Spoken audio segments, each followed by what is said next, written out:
Let's kind of move on now to data centers and what I'm going to call energy reform as well. So there has been a lot of public movement around data centers lately. It takes a lot of effort and drive to get people to go vote for a president every 4 years, let alone these local issues. So when people come out in droves like this, you know something has got the attention of the public.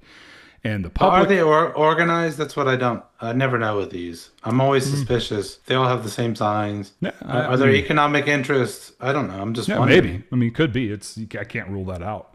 I don't know. That's not something. There's a lot of NIMBYism around here, around this. I have some friends here in my town who have gone to the protests to have the data centers are now paused here because we have a lot going up here from, I think. So what's motivating those friends? Just maybe we should get into that. I think that's interesting for people to think about. I think number one is energy cost. So number one is these are going to drive up energy usage and therefore my energy is going to cost more. I think that's number one. I saw an article the other day. I didn't click on it. We just read the headline. I am guilty of doing that. I'm sure everyone is these days. But the headline was that utility rates are about to rival mortgages as far as your monthly bill stack goes. Getting up there with now competing with mortgages in price. That may be overstated, I would think. Again, I didn't. What's interesting to me about that is if it's energy that you're worried about, are you anti-AI as well? Or is it only energy and you're not really anti-AI? You're just saying, I don't want my energy bill to go up because of these data centers. Yeah. Then maybe the protest is in the wrong direction. I think this is what a lot of people are saying. Maybe it should be aimed at restrictions that make it almost impossible to build new power generation. Well, what do you think? I don't think that's how big groups of people think, unfortunately. I don't think you're wrong. I just don't think we're going to have a movement yet that's well thought out. I'm just trying to get to the bottom. Is it only energy or is it actually driven by anti-AI sentiment? No. I don't think it's anti-AI. Maybe some of it is, but I think it is energy consumption. I think it is noise pollution. I think it is using up good farmland. I think it is NIMBYism. It's a lot of issues that are all converging to make this a volatile situation where people don't want them because it's gotten a lot of bad press as to these are the things it's going to do, and now those are being amplified. I've worked around data centers a lot in my life. I know what they do and what they can be. I also do know and believe that they produce loud noises, loud brown hum noises that are audible for miles around in some cases. Not the ones here. I've been around the ones here. They don't make any noise outside their own property. They can be loud. They do have a lot of power consumption, gray water consumption. I don't think it's fresh water. I think it's gray water that they use for all their cooling. But, the energy consumption issue is there. If you look at like the area around Reston, Virginia, that is Data Center Alley, and about 40% of energy consumption there is data centers already. Yeah. That's today, not even with the AI stuff. That is just because Reston, Virginia is a big data center alley. Anyways, so it is valid, like the energy concerns. And I do think that we're rushing very quickly without probably thinking about it enough. When you look at energy forecast usages for the past decade, we've been pretty flat. Okay. And we are projecting to go up. This is what we've been going up. And then we're projecting to go up even more, about 2% a year annually for the next decade, something like that. So there is going to be a spike in energy demand. Now here's where we stand today. We have about 27%, I think it is, energy abundance. So the national grid, we have about 27% above like the maximum. We just hit a new high last year in July. We'll probably hit a new high this year in July, but we're about 27% above that in maximum capacity. So we've got overhead. The minimum suggested overhead that we have is 16%. So we're there, but over the next decade, we'll get there. Now, if you combine but that's in the aggregate. It doesn't mean like a region won't suffer. Correct. Yeah. So the power grid is divided up into like 10 regions. I'm in the southwest power pool, I think is what mine is. So, and we actually have something interesting going on here, which I'll get to in a second. But yeah, but when you combine this with the increased storms, so if in 2024, we had the most power outages ever, and Texas was actually about like 4 minutes from going completely black, which means they have to start doing something called a black start. And if you actually go completely out of power, not just sections of the grid going down, but the entire grid goes out, you have to do something called the black start. And that can take days or weeks to turn the power completely back on. Because if you imagine you flip the switch everywhere all at once, everyone's air conditioners spin up at the same time and it immediately shorts out again. So it's not feasible. Yeah. So they have to do it section by section by section by Makes section. Sense. Very controlled, takes a long time. So it's a very scary thing when you think about having power for multiple weeks out because of something like a shortage that just happens like that. So that's kind of scary. I get that sentiment. We do have some overhead, but when you combine it with outages from, a power plant being down and weather outages, that kind of thing, I'd like to have a little bit more headroom myself, but what do I know? Here's what's happening in my area. Well, let me just talk about this real quick. So what this is on the screen, so these are the power grid. So this is the Southwest Power Pool, and this over here is the average queue in months to get an interconnect agreement. So what that means is that if you have a new power plant or you have a facility that's going to put any type of power back into the grid, like a solar farm or a wind farm, those things have to have interconnect agreements, and those things take multiple years, up to 4 years in some cases, to get approved because of all the studies. CAISO, is that California? Yeah, it's California. Yeah, this is California. The 43 months gave it away. Yeah. So that top one is California. Second one is ERCOT, which is Texas. ISO is New England. MISO. That's pretty fast, actually. I would have expected New England to be also highly bureaucratic. Well, I mean, over 2 years to do basically 3 studies on what the power is going to do. So what they've done here in my power pool region is they've done something called a 90-day agreement. So these large consumption entities that are going to be putting power back into the grid have their own power generation capabilities. They're getting fast track on a 90-day fast track in order to get that power up on the grid quicker. However, it doesn't have to be in existence yet. That power generation can be planned, and they're still going to put it on the 90-day approval. So I don't know.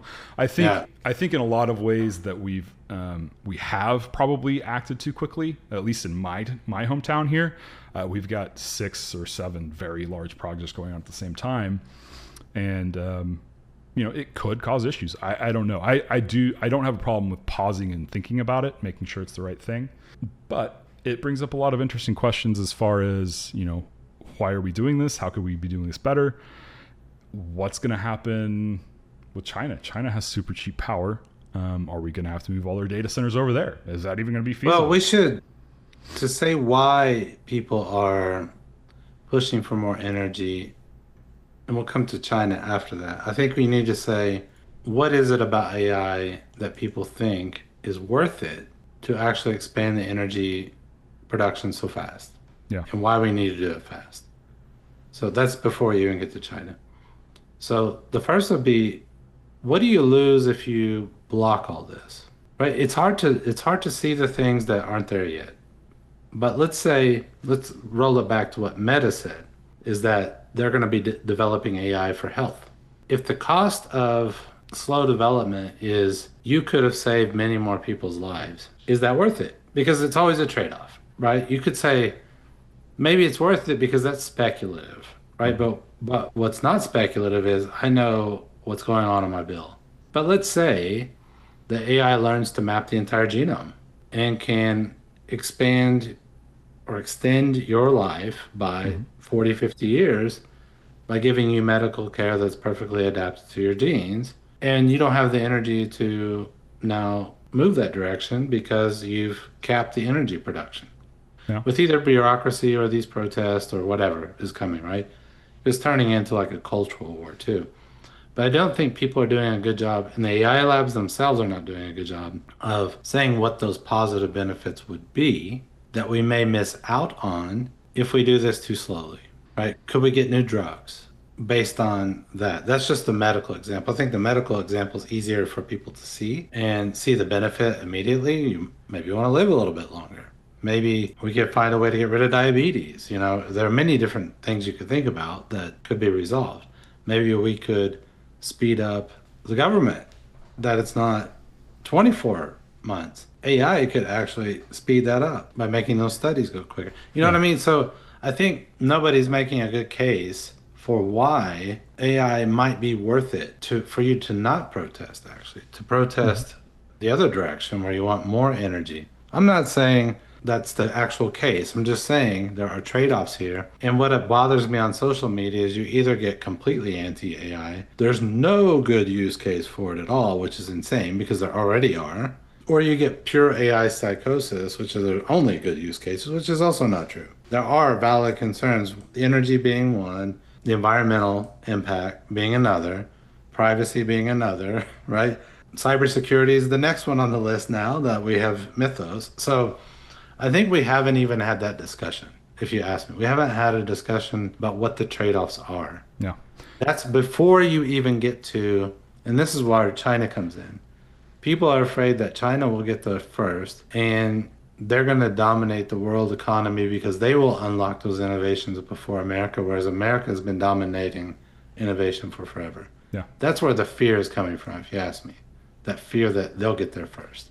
And then our companies will be at a huge disadvantage. You know what this issue actually reminds me of? And, I'll probably get some flack for this, but this actually reminds me of the vaccine issue, the COVID-19 vaccine. Just the type of argument that we're having reminds me around that subject. I think here we're talking about both science and economics. Yeah. Economic impact and business. COVID, for some reason, split into cultural factions. Yeah. And maybe only because an election was coming. I don't know. I don't know why that happened. That's why I think people were so frustrated. Like, what is the science? Why didn't it stay in the scientific domain? I'm okay with having that discussion because I think looking backwards, the mistake we all made was making it political when it should maybe have never been. And I think we don't want to have that same mistake with AI, that we split into cultural factions because there's a midterm coming up and we think that this election is the most important ever, and you get one side aligning against AI, saying it does nothing good. It just steals jobs, destroys our energy infrastructure. It takes away our capability to address climate change. That's one side. And the other side's like, oh, it's a free-for-all. Right? Right. We don't really understand it. We're all boomers up here on the hill. But we know that you're against it and we're against you. That's not helpful in this debate. And so I wonder how we can get to a place, and that's what you're hinting at, where we have an actual discussion about trade-offs and not a religious discussion. Yeah, basically. That's a fair point. Yeah, I think at the end of the day, we can always, if there's an issue, we can always just turn them off. I mean, that's probably easier said than done, but you can always just turn them off or tell them you can't run at full power. It's not something that's just completely broken the second that these things are built. It's something that you can pull back if you needed to a little bit until we get the infrastructure to support it correctly, which there isn't happening. I know in your neck of the woods, Mike, there's some new natural gas power plants that are coming online just for this purpose, to power these new data centers. There is infrastructure being built and added. There's subsidies everywhere to attract employment to all the states. Yeah, absolutely. So I think we're going to see, if there is some kind of energy crisis, I do think it will help spur forward a lot of what I would categorize as industrial NIMBYism, where these companies who have had all the power for so long and all the money, literal power, and all the money for so long, have put off these, there's actually committees. Let's see, there's Edison Electric Institute, the Consumer Energy Alliance, American Legislative Exchange Council, Koch-founded campaign organizations, Americans for Prosperity, that all lobby against solar and wind. Just because they want fuel to be the way that we go with our country and our energy, because they're heavily leveraged. Hey, man, we're from Oklahoma. Yep. How many of those wind turbines have we seen? Not many. Because we had a Western. Well, where I lived in the middle, where there's nothing but cows and maybe meth labs. Yeah. And you had some oil derricks from the past there. You had a particularly effective Oklahoma State alum, right, who lobbied to get a bunch of wind turbines there. He's got his name on the stadium in Stillwater somewhere. He does somewhere, right? But hey, I'm all for experimenting. You want to try wind? Try it. You want to try solar? Try it. You want to try nuclear? Try it. Don't do fail fast with nuclear, though. Make sure it works from the beginning, right? Yeah. By experiment, I didn't mean just, go out and try things out, whatever, and see what happens, like people are doing with vibe coding. I meant don't experiment with nuclear. with the types that Yeah. we're using. Yeah, I think we do need to get heavily into nuclear again, and it's just got a bad rap because when something happens, it is catastrophic and it's all over the news, but it still doesn't claim a lot of lives necessarily. Anyways, we can get into that topic a little bit more later, but I think we kind of went into that quite a bit in a different way than I actually thought we were going to talk about it, which is really cool, interesting to me. Hey, you've just watched a clip from Show Your Priors podcast. We hope you liked it. Check out our main channel for full episodes. We're also anywhere podcasts are found. Give us a like, subscribe. Doesn't cost you anything, but helps us out a ton. We'll see you back next week.